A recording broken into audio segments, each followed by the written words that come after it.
와, 내가 북한에서 숨어서 보던 그 드라마 속의 그 언어, 그 한국 사람이 내 눈앞에 있어. 모든 행동 하나하나 뭔가 따라하고 싶고, 맞아. 내가 저렇게 해야 한국 사람이 되나?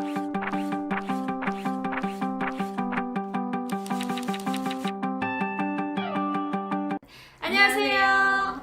김가영TV의 김가영입니다. 제가 오늘은 오랜만에 저희 하나원 동기이자 또 친구인 윤미션 씨를 모셔왔습니다. 네, 여러분 안녕하세요. 너무 오랜만입니다. 네. 몇 년 만이죠?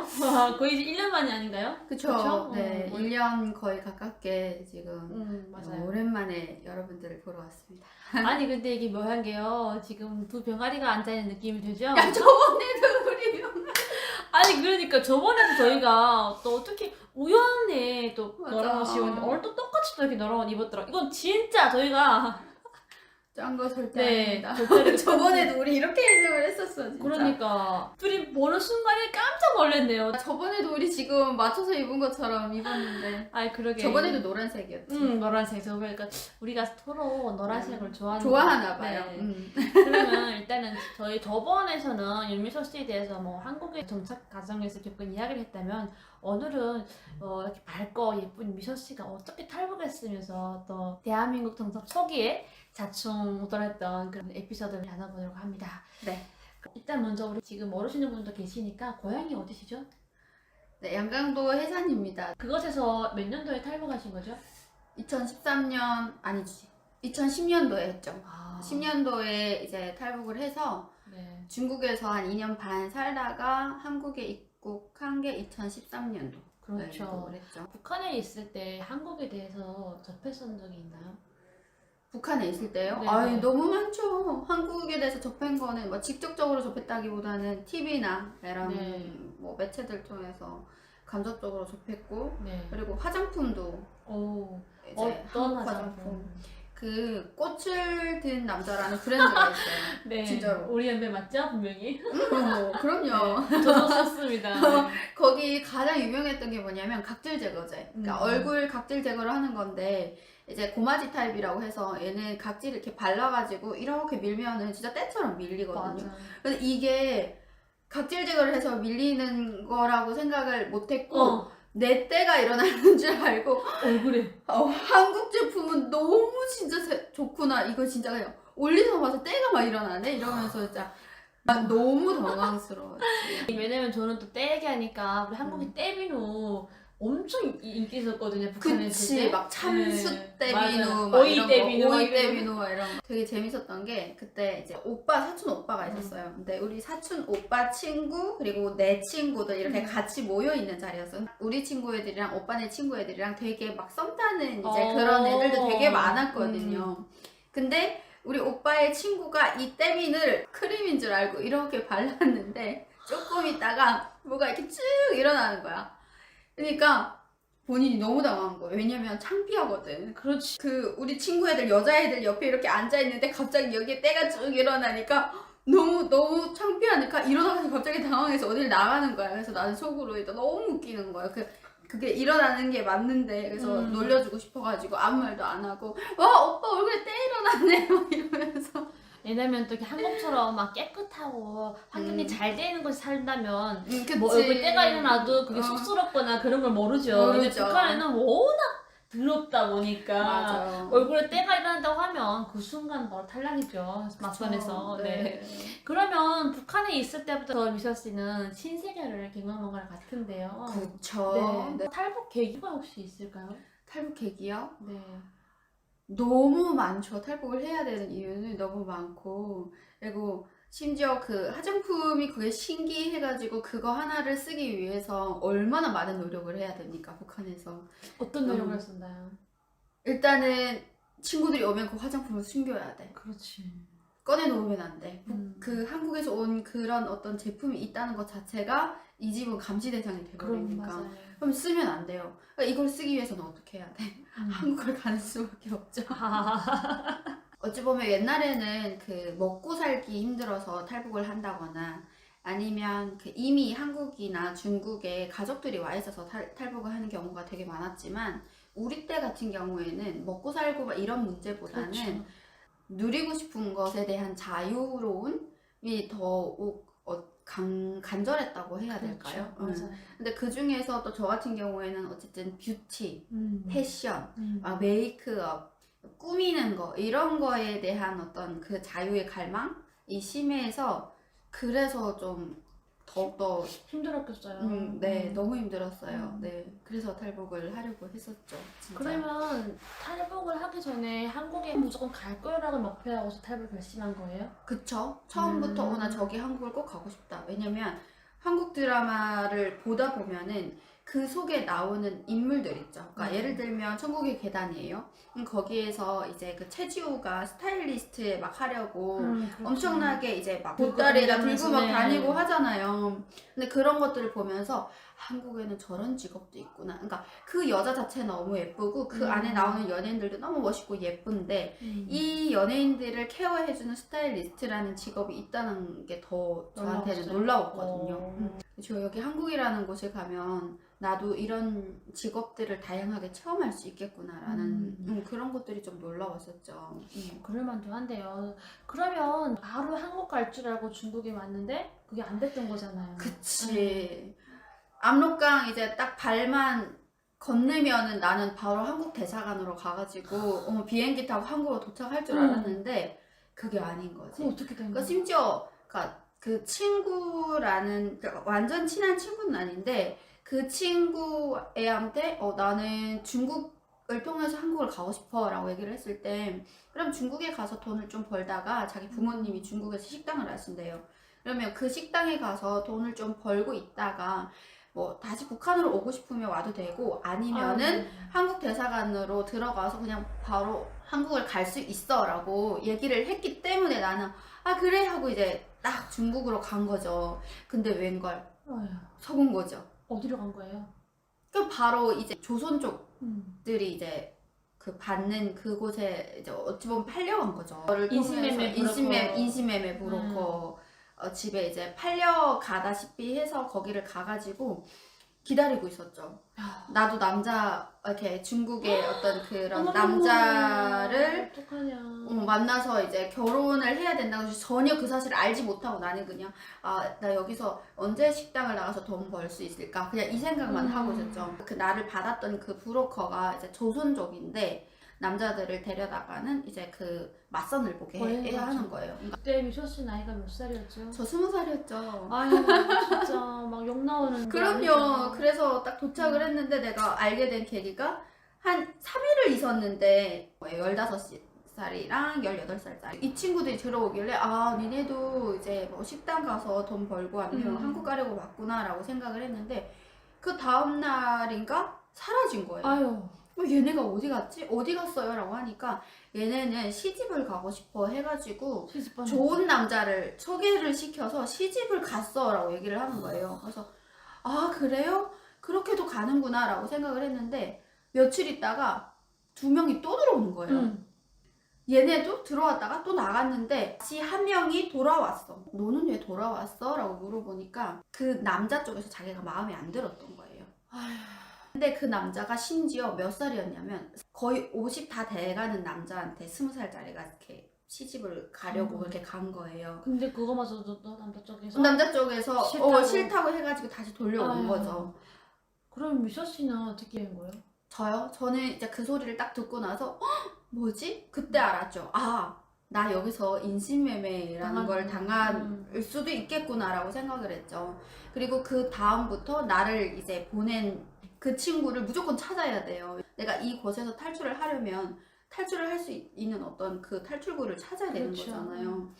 그래서 그 다음부터 그 남자의 말을 엄청 잘 들었죠. 거분거분. 식모도 하고 애들 빨래도 하고 뭐도 하면서 나는 시집 가고 싶지는 않으니까 나 여기서 정말 열심히 얘네 케어 잘 할 테니까 제발 시집은 보내주지 말라라고 했고 그러면서 또 싸우기도 하고 그런 것들을 반복하다가 나중에는 내가 여기에서 무작정 이렇게 있다가는 정말 나도 끌려가겠구나라고 생각을 했어요.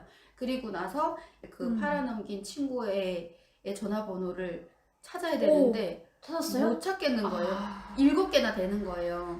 그래서 한 3개월 정도 계속해서 그 친구한테 전화 오기만 기다렸다가 어느 날인가 음. 뭐 선이야 막 이러면서 들어가는데 딱 그 친구의 이름 부르면서 들어가는 거예요. 그래서 그 핸드폰을 기억을 했죠. 그렇죠. 이 사람이 다른 전화를 받으러 음. 이제 방에 들어가는 그 사이에 번호들을 그냥 온몸에다 다 적었어요.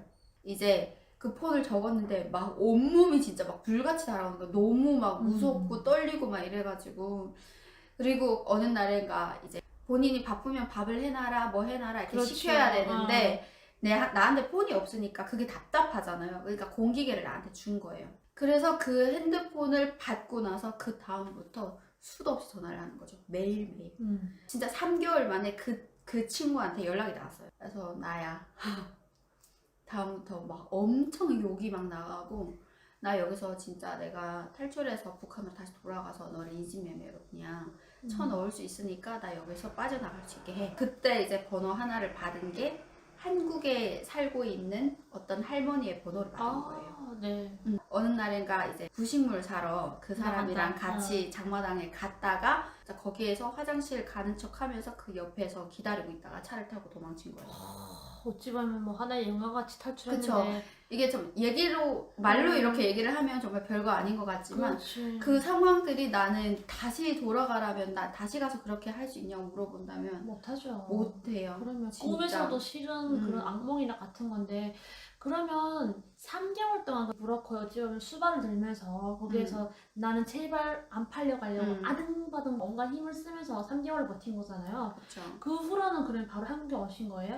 그 후로는 바로 한국에 온 게 아니라 중국에 살았죠. 그럼 이번에는 시집은 안 가고 일자리 찾아가지고 일을 하게 된 그죠. 거잖아요. 그 할머니 자체가 이제 저처럼 이렇게 팔려왔다가 도망쳐 나온 그 북한의 여성들 있죠. 네. 그런 여성들에게 뭐 식당이나 뭐 오. 아니면 한국 그 공장 있죠. 음. 폰 하는 공장이나 옷 만드는 공장이나 그런 데 소개를 시켜주는 오, 거예요. 좋은 분이시네요. 대신에 그만큼 본인은 또 이제 그 돈을 버는 거에서 30%면 30% 이렇게 가져가시는 거죠. 네. 그렇게라도 가져갈 수 있게 그렇죠. 해서 이렇게 뭔가 나한테 뭔가 다른 나의 어떤 자유로운 그런 삶이 주어진다는 게 너무 좋은 거죠. 맞아요. 그곳에서 살 때 한국 사람 또 아니면 한국에 관한 걸 북한에 있을 때 접할 때랑은 또 중국에서 접하면 또 다를 것 완전 같아요. 다르죠. 네. 가장 기억에 남는 게 있다면 어떤 게 있을까요? 가장 기억에 남는 게 한국 사람을 처음 만났을 때 어땠어요? 그러니까 제가 할머니 나는 한국 사람을 너무 만나보고 싶다. 나 한국 사람을 만나본 적이 한 번도 없기 때문에 너무 만나보고 싶은데 어떻게 하면 만날 수 있어요? 진짜 잘생겼는지 진짜로 예쁜지 보고 싶어요 라고 해서 아 그래?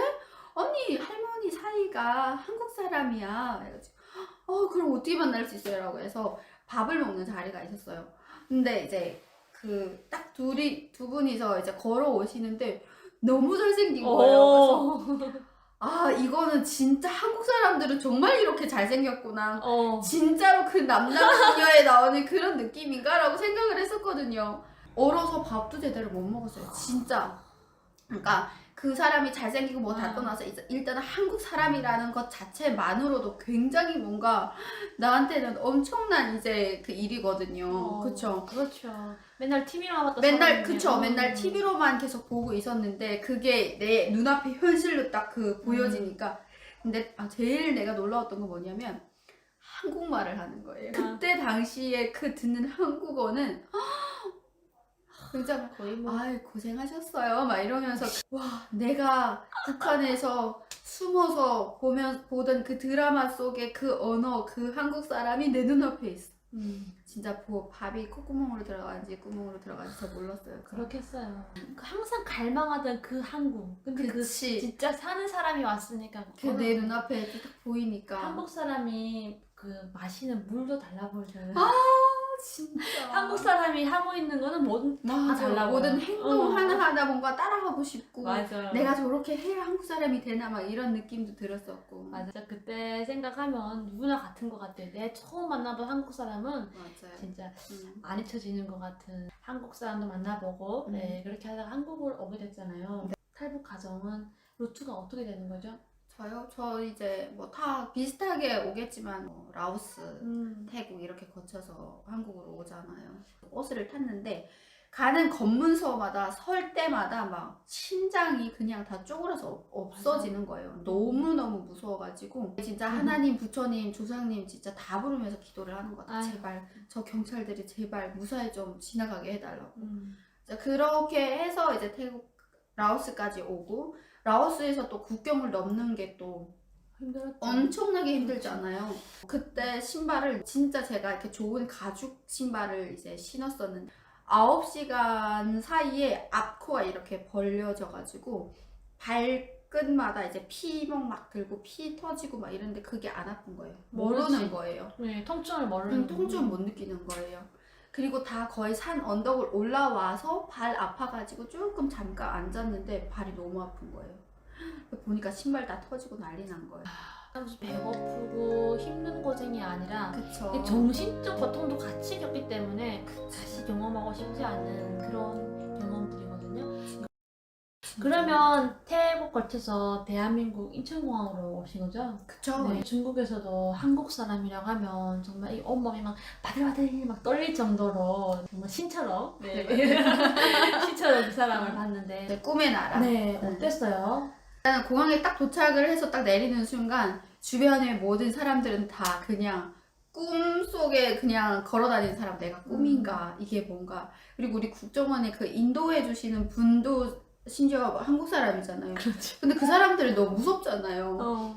네. 줄 맞춰 서세요. 저희 말 들어야 됩니다. 막 이러면서 엄청 막 하잖아요. 네. 근데 그 속에서도 한국에 딱 도착했을 때, 공항에 딱 도착해서 우리가 한국 땅에 딱 발을 딱 들이는 순간 그분이 이런 얘기 하시는 거예요. 뭐라고 했어요? 대한민국에 무사히 도착하신 걸 정말 환영합니다. 와, 그 말이 다 끝났지 뭐. 그냥 정말 눈물이 하염없이 흘렀어요. 진짜. 대박. 여기 나 진짜 한국에 온 거야? 왜냐면 비행기를 타고 오는 길에서도 비행기가 다시 돌아갈까. 무슨 문제 생길까봐, 맞아. 무슨 사고 날까봐 엄청 걱정하고 막 했는데 우리가 이미 비행기 딱 도착했대. 환영한데 이제부터 나 한국 사람이 되는 거야. 그냥 날개를 단 거야. 그렇지. 그때 그 말 한마디는 그냥 진짜 모든 고생 그냥 다 잊혀졌어. 순식간에 그냥 다. 아, 내가 고생하기 잘했네. 그냥. 값진 고생이었어. 너무너무 값진 고생이었어. 맞아.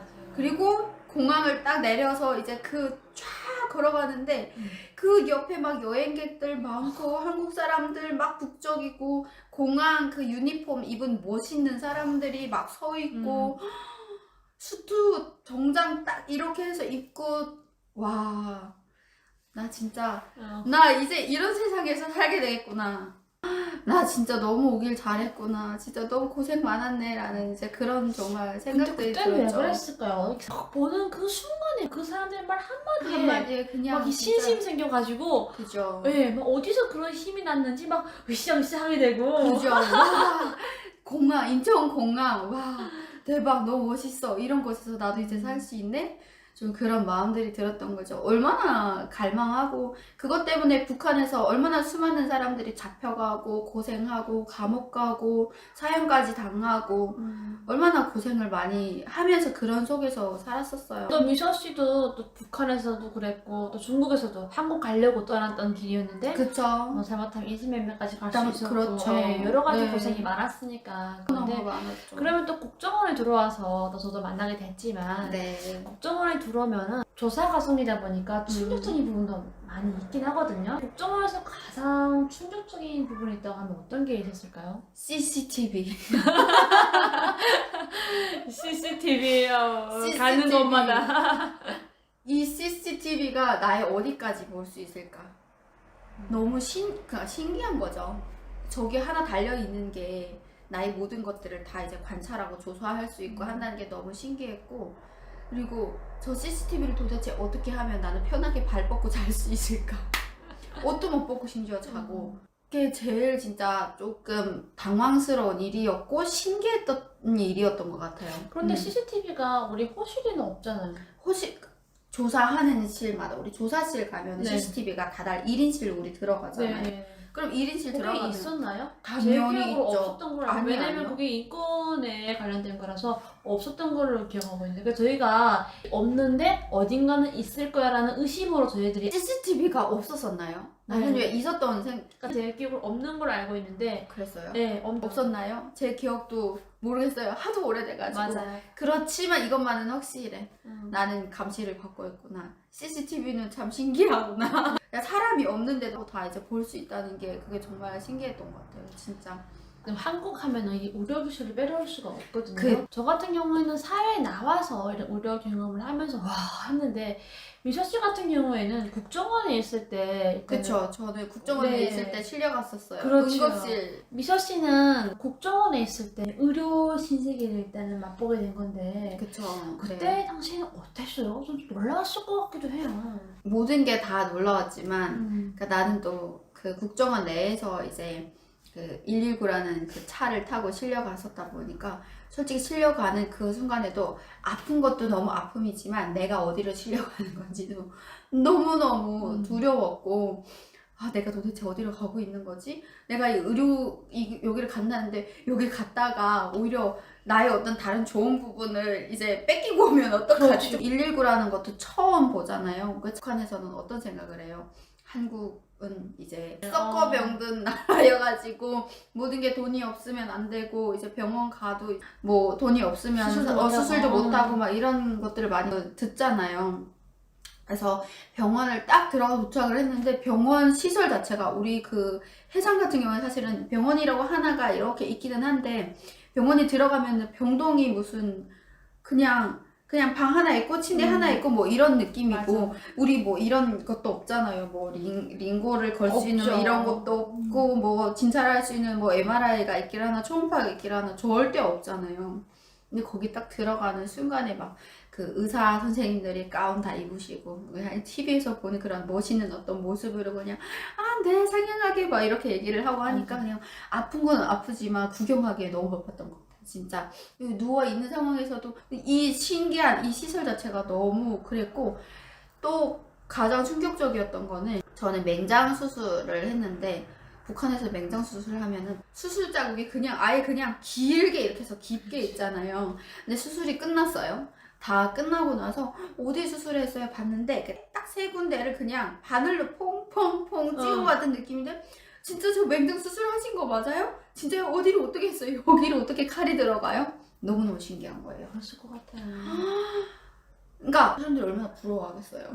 맹장 수술을 한국에서 했으니까. 저는 엄청 부러웠어요. 그쵸? 그리고 또 1인 그 VIP 병동실. 어머 세상에. 왜냐면 이것도 또 운인 거죠. 같은 이게 다른 일반 한국인들이랑 섞여 안 있으면 되니까. 안 되잖아요. 어. 그러니까 VIP 병실 썼는데 안에 화장실 있고 뭐 있고 때 되면 밥이 나오고 나는 그냥 여기서 그냥 계속 살아도 와, 너무 좋지. 계속 살아도 될 것 같은 거예요. 그냥 안에 화장실 있고 뭐 있고 다 있어요. 너무 좋았어요. 그렇죠.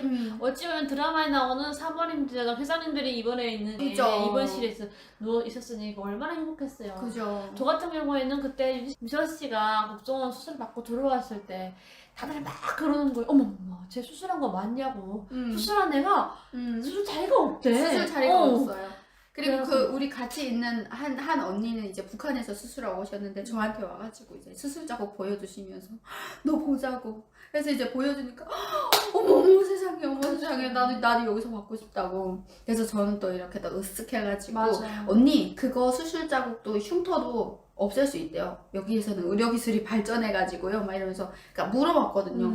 이 흉터 남지 않아요? 하니까 그 흉터 남아도 흉터 치료할 수 있으니까 걱정하지 마세요라고 하는 또 거예요. 하게 안 돼요. 저 같은 경우에 북한에서 해가지고 거의 이만해요. 맹장 숫자리가. 그러니까요. 근데 또 다시 하게 안 되거든요. 그쵸. 이것도 보면은 어쨌든 복인 거죠. 복인 거죠. 네. 진짜. 그럼 그렇게 해서 의료 신세계를 맛보게 됐는데 이제부터는 신세계 정말 시작입니다. 지금도 물론 가끔은 처음 접하는 게 있으면 와 신기하다 그럼요. 이랬어 하는데 그때는 그냥 온통 다 그냥 모든 것들이 다 다, 새로웠고 모든 새로웠기 것들이 다 때문에. 새 맞아요. 거였고 그쵸. 그러면 하나원 접수를 해서 또 사회에 나와서 어떤 게 가장 신기했을까요? 신기했던 거예요. 그냥 뭐 모든 것들이 다 신기한 천지였고 그리고 제가 뭐 중국에서 살면서 좀 어느 정도는 경험을 했다라고 하지만 중국에서도 신분이라는 게 없이 이렇게 숨어서 거의 다니는 수준이었다 보니까 그냥 모든 것들을 내가 자유롭게 할 수 있는 한국에서는 정말 많은 것들이 신기했죠. 내가 알아서 직업을 내가 스스로 택해서 선택을 해서 면접을 보고 그 일을 시작할 수 있다는 것만도 신기했고, 그리고 이 직업을 가지고 일을 했을 때 급여가 내 통장으로 들어온다는 것도 신기했고, 카드 하나를 가지고 있으면 그 카드에 돈이 들어있다는 것도 신기했고, 그렇죠. 그죠? 카드를 써봤어야 알지. 써봤어야 알죠. 집에 들어왔는데 뭐 비데가 있다는 것도 신기했었고, 어쨌든 모든 것들이 다 신기한 것 투성이었어요. 그렇죠. 미서 씨는 그 신분증이 없어서 정말 많은 고생을 했잖아요, 중국에 네. 있을 때. 근데 한국에 나와서 저희가 가장 먼저 하는 일이 신분증, 주민등록증 만드는 일부터 하잖아요. 네, 전입신고를 하고 네, 신분증 다 받았어요. 말이 뭐예요? 그냥 밤새 들여다보게 되죠. 이게 내 신분증이야. 나 진짜 한국 사람인가? 이러면서도 그때 또 그런 얘기들이 많이 돌았잖아요. 근데 이 신분증을 내가 과연 가지고 다닐 수 있을까? 왜냐면은 북한 사람은 북한 사람이라는 그 표가 난다는 그런 게 있었잖아요. 옛날에는 정말 그런 게 있었다고 하잖아요. 근데 우리 때는 없었지만, 그래서 이게 분명 내 신분증을 맞는데, 이게 분명 나라는 사람을 입증할 수 있는 이제 그런 거는 맞는데, 이거를 내놨을 때 내가 북한 사람이라는 거에 티가 나면 어떡하지? 좀 이런 두려움도 있었고. 그렇지만 이거를 가지고 내가, 우리 그런 거 있잖아요. 클럽을 가면 신분증이 없으면 안 들여보내잖아요. 맞아. 근데 내놨는데 들여보내는 거예요. 그래서 신분증으로 모든 걸 할 수 있구나. 그리고 핸드폰도 막 하러 가면은 또 신분증을 이렇게 꺼내잖아요. 그럼 조마조마한 거죠. 북한 사람이랑 물어보지 않았으면 좋겠다. 내 신분증 적혀있다. 적혀있지 않았으면 좋겠다. 막 이런 것들이 있죠. 그러니까 너무 많은 모든 것들을 할 수 있다 보니까 이 신분증의 그 소중함, 중국에서는 정말 경찰에 잡혀가기도 했었고, 그래서 신분이 없어서 여기저기 정말 할 수 있는 것들도 못하기도 했었고, 한국 사람이 되려고 이렇게 왔는데 그 신분증이 생겼다는 그 한편으로는 너무너무 뿌듯함, 감사함, 근데 또 한편으로는 너무너무 뭔가 두려움, 걱정 이런 것도 같이 막 엄청 많이 섞여 있어가지고 모든 것이 그냥 복합적으로 섞여 있는 이제 그런 마음이었던 것 같아요. 한국 사회에서 어떤 일부터 경험하시게 된 거예요? 일단은 경험을 했던 일은 이제 치킨집 알바. 열흘 정도가 했는데 치킨집을 갔는데 여기는 생맥주를 이렇게 치킨집에서 그렇죠. 팔잖아요. 네. 그러면은 한 손에 이제 맥주 500짜리 한 3개씩 들고 다니고 한쪽은 이렇게 안주를 들고 다니고 네. 막 이렇게 다니는데 처음에는 너무 재밌었죠. 근데 나중에 보니까 아, 이게 내가 여기서 계속 이 일을 하다 보면은 나는 도대체 한국에서 뭘 할 수 있을까?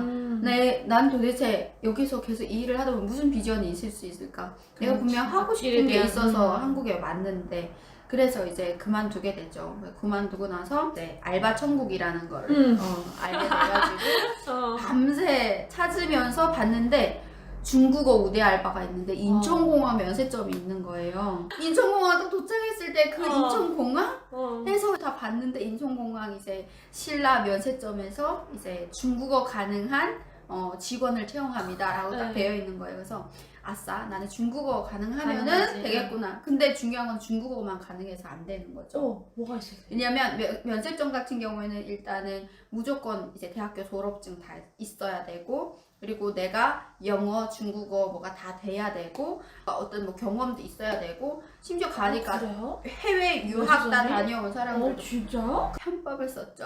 어떻게요? 일단은 중국어는 가능해요. 가능하죠. 그래서 서류상으로는 이제 다 됐어요. 한국에서 학교를 안 나왔잖아요. 그러니까 이제 고등학교 학력을 이제 유학으로 적은 거예요. 유학생. 그래서요? 그러니까 저는 그냥 외국에서 거의 이제 공부를 한 그런 유학생으로? 네. 해서 이제 서류가 합격이 됐어요. 네. 그리고 두 번째 면접 보러 갔는데 한 10명 정도 있는 거예요. 면접을 본 적이 있어야 면접을 보죠. 그렇지. 면접이 뭔지 모르지. 저 그때 알았어요. 아, 이런 게 면접인가? 면접? 무슨 면접?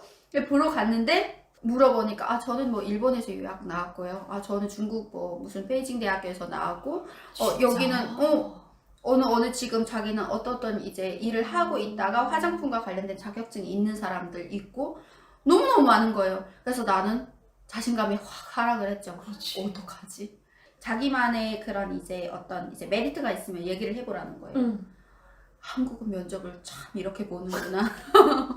그래서 1대1로 서로 막 대화를 하는데 나 그때 당시에는 한국어보다 중국어가 더 편했거든요.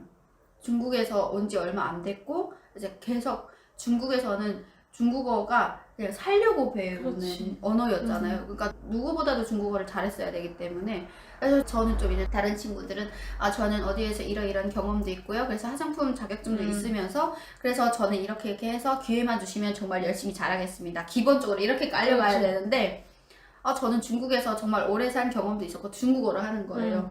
그리고 중국 그 내에서 학교를 다니면서 저는 한국의 화장품을 너무너무 자신 있게 이렇게 팔아봤다. 정말 화장품을 이제 팔아봤으니까. 근데 그 효과나 이런 것들이 중국 내 사람들한테 너무너무 만족도가 높아서 나는 졸업을 하면은 무조건 인천공항에 들어가서 외국인들과 함께 내가 경험했던 것들을 그러니까 실제로 해봤으니까 그거를 토대로 이렇게 중국어로 막 얘기를 한 거예요. 다른 느낌을 딱 받은 거죠. 그래서 2차까지 합격을 했어요. 3차는? 3차에 갔는데 딱 6명이 온 거예요. 그냥 이미 합격한 사람들이 이제 좀 더 매뉴얼을 최종. 알려주는 자리였던 거예요.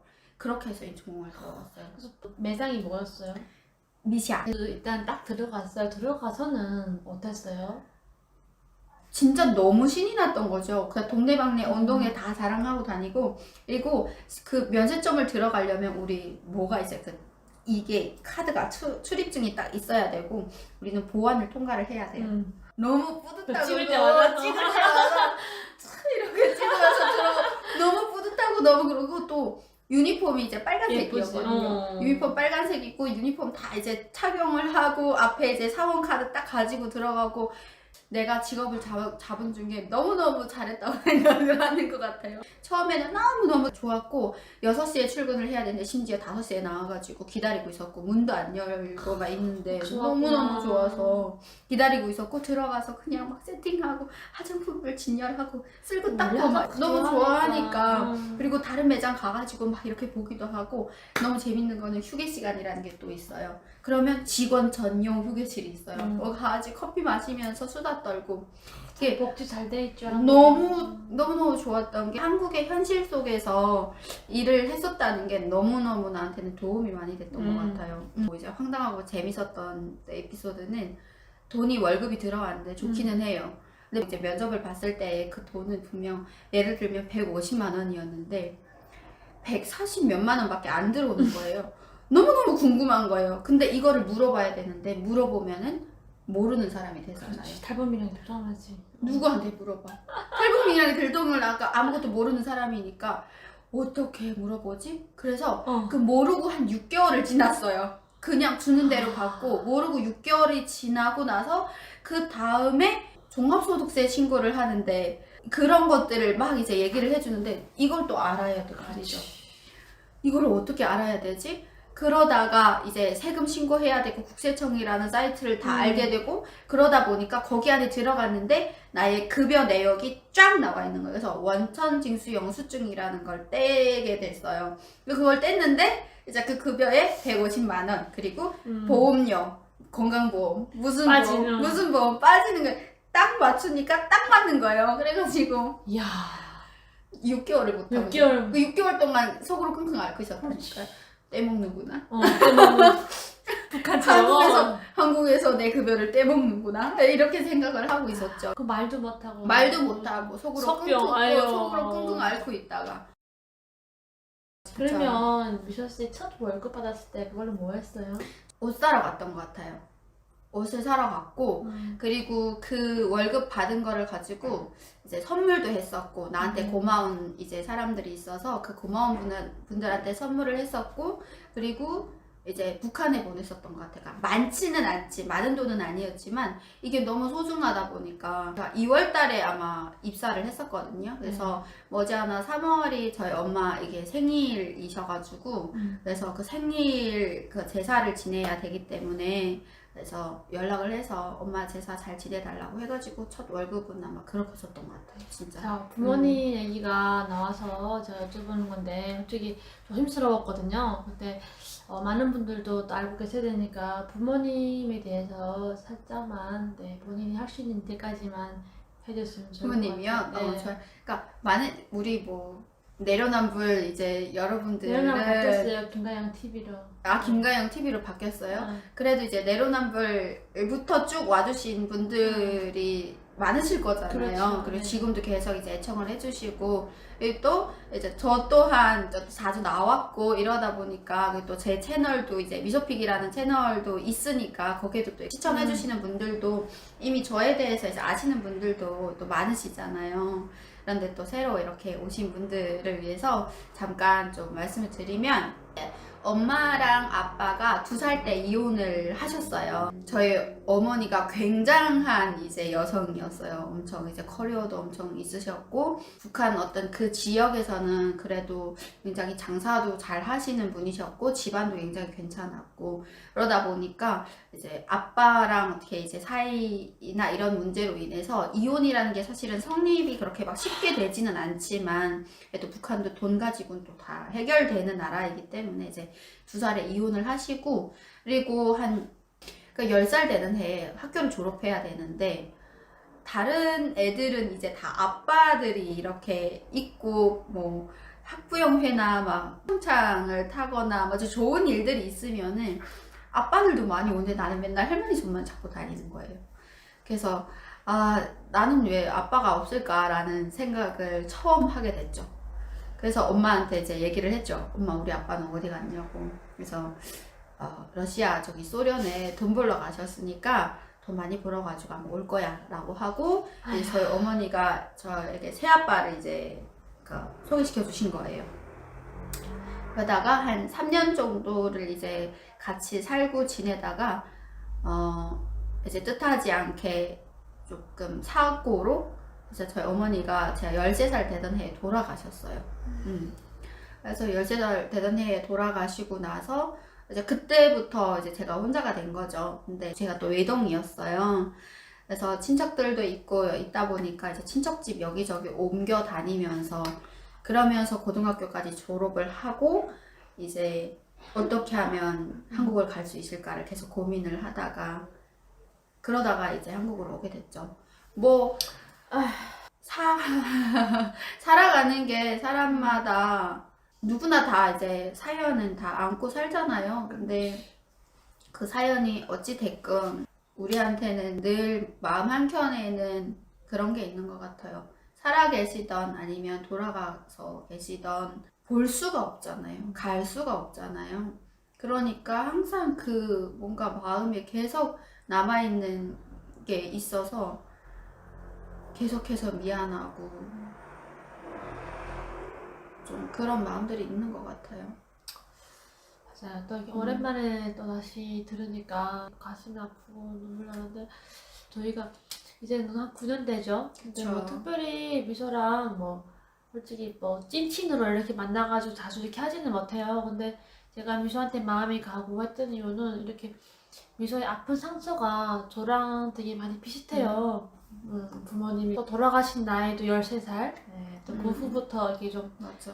방황을 하면서 또 친척들 도움이 계셨기 때문에 저희는 고아임에도 불구하고 고아가 아닌 고아 같은 그런 생활을 했었고, 솔직히 힘들었어요. 저는 막 힘들었지. 눈치도 너무 많이 받고, 엄마가 너무 이렇게 잘 나가시던 분이셨으니까 맞아. 아예 갑자기 어머니가 돌아가시면서 막 세상이 다 잃어버린 기분이었고, 내가 이거를 어떻게 헤쳐나가지라는 생각도 너무 많이 들었었고, 친척들이 정말 도움의 손길도 있었고 그랬으니까 그래도 지금은 여기까지 왔고 또 우리가 있는 거죠. 그쵸? 그래서 그런 분들의 고마움은 잊지 않고 보답하는 길인 거죠. 그러니까 뭐 언제까지 이제 뭐 북한에 돈을 보내야 되냐, 뭐 언제까지 우리가 계속 이렇게 떨어져 살아야 되냐, 막 이런 생각들을 계속 하고 있지만, 사실 언제까지일지는 모르겠지만 그래도 남들이 하나를 벌 때 우리는 둘을 벌어서 그렇지. 하나는 도와주는, 네, 그런 것들을 계속해서 해야 되다 보니까 정말 누구보다도 더 열심히 살아야 될 것 같고 그런 것 같아요. 저는 그렇게 생각해요. 어릴 때 이런 아픈 상처, 또 어릴 때 이런 아픈 과정들을 우리가 잘 극복하고 잘 견뎌냈기 때문에 지금의 미소가 있고 또 지금의 가연이가 있고 그죠? 앞으로도 우리는 그거보다 더 어려운 일은 없어, 솔직히. 부모님을 잃는 일보다 더 어려운 일은 없고 탈북보다 더 힘든 일은 없어. 그러니까 우리는 그런 과정을 거쳤기 때문에 지금도 이렇게 잘 견뎌내는 것 같거든요. 그죠? 또 이렇게 오랜만에 또 이렇게 미소의 아픈 상처를 제가 잘 안 물어보는데 또 궁금해하시는 분들이 계실 것 같아서 본인이 물어보고 본인이 울면 어떡해요? 문화 생활하면은 이 미소를 빼놓을 수가 없거든요. 그래요? 왜냐면 네. 굉장히 빠른 것 같아 접하는 그래요? 게. 근데 그런 미소도 네. 문화 차이로 인해서 황당한 문화를 실수한 부분도 있을 것 같아요. 문화 차이로 인해서 네네. 가장 문화적인 차이를 가장 많이 느낀다고 생각을 했던 게 뭐냐면 한국은 이제 굉장히 여행 문화도 많이 있고 그리고 또 음식 문화도 너무 다양하고 그리고 또 뭔가 즐길 수 있는 문화들도 너무너무 이렇게 다양하잖아요. 그러니까 그런 것들 사실은 북한에 문화가 있다면 도대체 어떤 문화가 있는지 없죠. 차이를 둘 수 있는 문화가 없을 것 같아요. 그래서 수영이라는 거를 어떤 이제 호텔을 잡고 가서 거기에 가가지고 바베큐를 해 먹으면서 여행을 즐길 수 있다는 것도 너무너무 이제 신선했던 거고 붉은 불토라는 문화가 있어가지고 그 금요일 토요일은 놀아야 되는 것들 있잖아요. 그런 놀아야 되는데 그 줄을 서가지고 클럽을 들어가서 이제 춤을 추고 막 이래서 논다는 그런 문화도 너무 신선했었고 그럼에도 불구하고 그 모든 것들이 너무 좋았고 즐겁고 하니까 거의 와서 한 2년 동안은 그냥 노느라고 놀기 바빴던 것 같아요. 근데 그냥 무작정 놀았다기보다는 잠자는 시간을 줄여가면서 놀았던 것 같아요. 아침 새벽 7시까지 놀고 바로 이제 일하러 가고 졸면서 그러면서도 또 저녁이 되면 또 이제 정신이 또 말똥말똥해져요. 또 놀고 싶고. 그럼 또 놀고 싶고 또 놀러 가고 이런 것들 너무 좋았고. 네. 그러면요 지금 한국에 와서 가장 해보고 싶었던 게 있었나요? 한국에 와서요?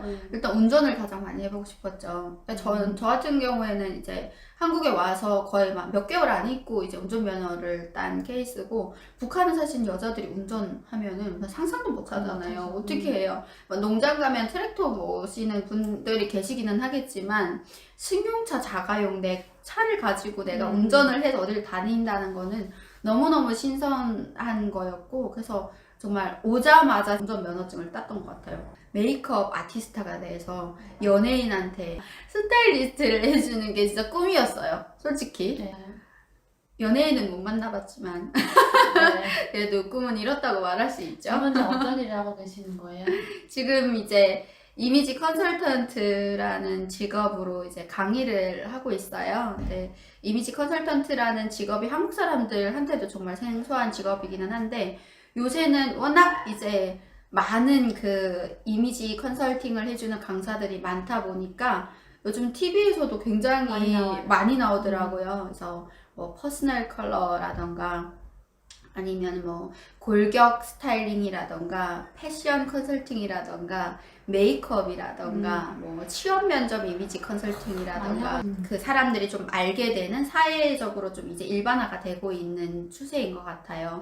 이미지 컨설턴트라는 직업은 오래전부터 있었지만 이거를 가지고 이 강사들이 이런 것들을 접목을 해서 강의를 할 수 있다라는 그거는 정말 제가 초창기부터 이제 시작을 한 거여가지고 그래서 너무너무 잘한 것 같고요. 비록 연예인들한테 가서 이제 컨설팅을 해주고 메이크업 아티스트가 되고 막 이러지는 않지만 그래도 내가 하고자 하는 일들을 지금 해내고 있고 또 이제는 사회적으로 인정을 받아서 또 어디든 빠지지 않고 이렇게 강의하러 다니고 할 수 있다는 게 너무너무 행복한 것 같아요. 네. 네.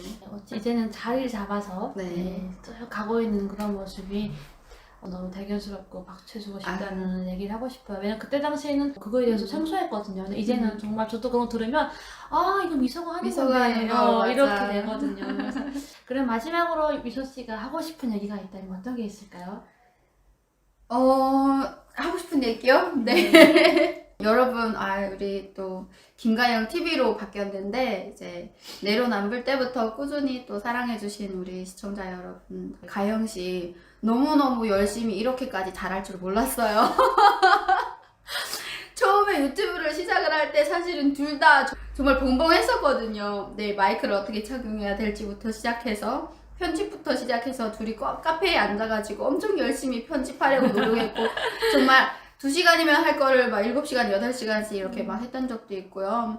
그래서 본인의 어떤, 그죠? 네, 바빠 죽겠는데. 네, 본인의 스토리를 얘기를 하는 사람을 섭외를 해서 이렇게 뭔가 이제 본인의 채널을 운영하면서 그 스토리를 전달을 한다는 게 사실은 너무너무 쉽지 않은 일인 것 같아요. 저도 많은 분들의 어떤 이제 시청을 해주셔서 너무 감사하게 제 채널도 운영을 하고 했었지만 지금은 잠시 이제 좀 바빠서 쉬고 있는 상황인데 보면은 너무 대단한 것 같아요. 어떻게 저렇게까지 할 수 있지? 라는 네, 생각을 좀 하게 됐고, 그리고 또 이렇게 여러분들과 너무 소통을 하기 위해서 다양하게 또 여러분들과 소통할 수 있는 메시지를 또 보내는 우리 김가영 TV 많이 많이 사랑해 주시고요. 우리 가영 씨도 많이 많이 사랑해 주시기 부탁드리겠습니다. 네. 제가 지금까지 여러분들 우리 윤미소 씨 얘기 들어봤는데요. 그런 것 같아요. 어릴 때 정말 공주로 엄마 사랑을 많이 받으며 자랐다가 또 아픈 가정을 걸치면서 단단하게 뭔가 다져진 느낌이 들어요. 그래서 이제는 정말 홀로서기를 시작해서 정말 대한민국에서 태어난 친구들 못지않게 열심히 살아가고 있어서 너무 뿌듯하고 또 하나는 아픈 가정을 잘 딛고 이겨내고 앞으로는 행복한 날만 남았다는 이야기를 해주고 싶습니다. 마지막으로 윤미소에게 대한민국이란 유미소에게 대한민국이란 자유, 프리덤. 그 자유라는 거는 사실은 모든 것들이 다 들어있어요. 내가 마음대로 꾸밀 수 있는 자유, 먹을 수 있는 자유, 놓을 수 있는 자유, 모든 것들이 다 있는 것 같아요. 저희한테 또 저한테 이렇게 물어보신다면 저는 그냥 자유 아닐까요? 라고 이렇게 얘기를 할 수 있을 것 같아요. 네. 윤미소에게 대한민국은 자유라고 합니다. 여러분 지금까지 우리들의 이야기를 들어주셔서 감사하고요. 윤미소, 미소픽 많은 응원 부탁드립니다. 감사합니다. 네, 고맙습니다.